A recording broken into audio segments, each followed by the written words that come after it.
Alegria de Viver, com Orson Peter Carrara. Boa noite aos telespectadores da TVM com Alegria de Viver. É sempre uma alegria estar aqui, porque temos a oportunidade rápida, mas muito expressiva dessas reflexões. Eu estou comigo em mãos com o livro Paulo e Estevão. Nós estamos nos referindo exatamente ao apóstolo Paulo. E estamos nos referindo também a um dos primeiros mártires do cristianismo, Estevão. É uma história muito bonita, é uma história comovente, o livro é consistente, você está vendo que são muitas páginas, é um verdadeiro best-seller da literatura mediúnica espírita. E o nosso livro Paulo e Estevão vai narrar a saga de Saulo de Tarso, o orgulhoso senador romano que perseguia os cristãos. Mas ele perseguia porque se sentia ultrajado com a presença dos cristãos. Era uma criatura honesta consigo mesmo, com aquilo que acreditava, com a própria consciência, mas guardava dentro de si um orgulho muito grande. E o doutor Saulo de Tarso, detentor de todos os privilégios, de ser um membro importante do Estado, naquela época dos primeiros cristãos, Jesus já houvera sido sacrificado, já houvera sido morto e estávamos naquele tempo de perseguição aos cristãos. E o Dr. Saulo de Tarso ouviu dizer de um pregador de nome Estevão, que falava de Jesus, falava do Evangelho, e foi ouvir a pregação. E não concordou em hipótese alguma com aqueles ensinos que para ele confrontavam a sua crença. E então eles tiveram um enfrentamento verbal ali diante do público. Mas como ele era um homem de poder, mandou prender Estevão, usando do argumento de que ele contrariava a lei mosaica. Prendeu Estevão e procedeu à condenação para apedrejamento.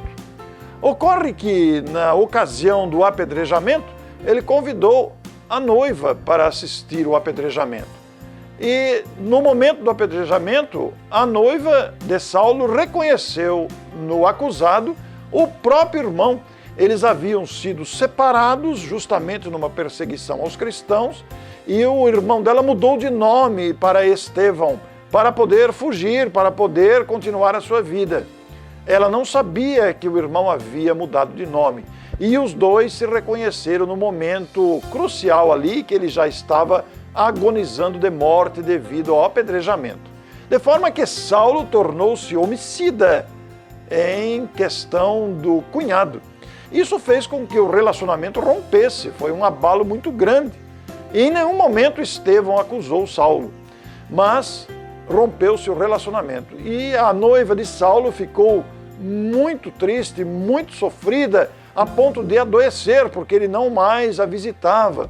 E ela não tinha raiva do noivo, porque houvera sacrificado o próprio irmão.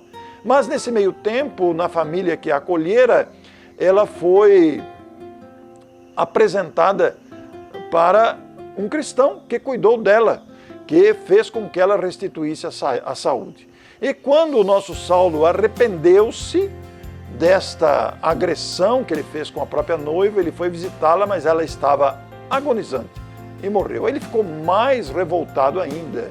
E aí empreendeu uma perseguição e foi em busca, com uma carta que conseguiu junto ao Senado, para prender aquele que modificara a sua própria noiva em cristã, porque nos últimos momentos ela fala de Jesus para o noivo. Foi em busca daquele que a houvera transformado em cristã. E neste momento de perseguição, às portas de Damasco, o próprio Cristo lhe aparece e faz a pergunta célebre: Saulo, Saulo, por que me persegues? Mas quem sois, Senhor? Eu sou Jesus, aquele a quem persegues.